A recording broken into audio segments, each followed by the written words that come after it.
When I was in college, I was dating a guy who lived in an off-campus apartment. One night, when he was walking me down to the lobby to head home, there was a woman on the floor just outside the elevator. I remember she was wearing a skirt and her blouse was backwards. She was looking in her purse for her keys. We initially stepped around her to leave because we live in a city with a lot of college students, so drunk folks on the ground aren't uncommon. But something felt wrong. I turned around and went back to her and asked if she needed help. She was slurring really bad, talking about how she lived here, and she needed her keys.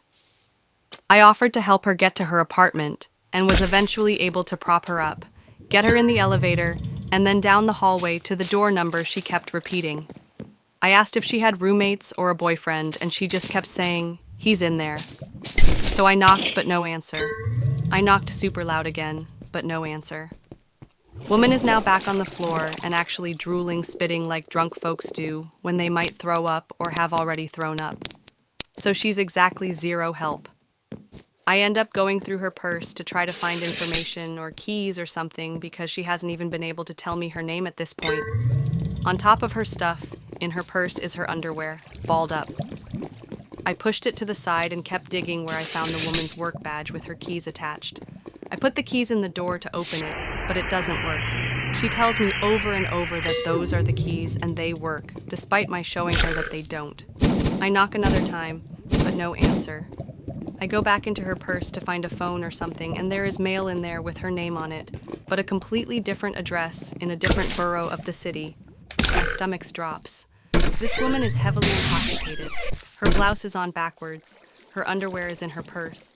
She's been insisting that she came out of this apartment where her boyfriend lives, but nobody is answering, and she lives on the other side of town. Eventually, after probably 45 minutes, I am able to get the woman to unlock her phone.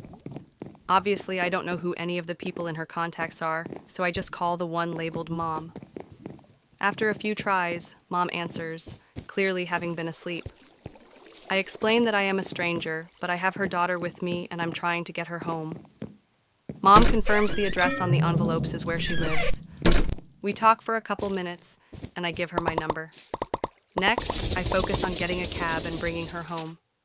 I eventually get her inside, put her in bed, phone on the charger, and a couple bottles of water next to it, and a trash bin. I send a text to her mom to let her know she's home and in bed, then I leave. The next day, I'm on the bus between classes when Mom calls me. She thanks me for helping her daughter last night, and they wanted to let me know what happened. The woman went on a date with a guy she met on an app. They went and had 2 drinks at a restaurant, but the woman became insanely drunk very fast. It turns out that when she went to the restroom, he had drugged her drink when it came to the table. He took her back to his apartment and assaulted her, then dumped her in the lobby where I found her. The door we were pounding on was the rapist's door. The woman didn't remember hardly anything the next day after the drink, but she was sore and smelled latex when she went to the bathroom. If I had taken her to the hospital instead of just taking her home, she could have received treatment faster and had a report written. That day, I wrote down in a Word document everything I remembered from the night before in excruciating detail. I told Mom that I did this and was willing to testify or talk to police or do anything needed of me. She said she would tell her daughter, but she just wants to move on.